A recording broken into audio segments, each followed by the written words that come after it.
కనమ్మ పైడి బొమ్మ తేనె నవ్వుల జాబిలమ్మ లేని సాకులు చెప్పకమ్మ పట్టువోణి కట్టవమ్మ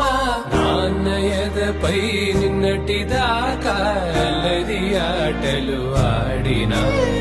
చిన్నారి తల్లి లేత భుజములు నేడు చీరలు మోయునా చెల్లో తురిమిను మంచి సంపంగు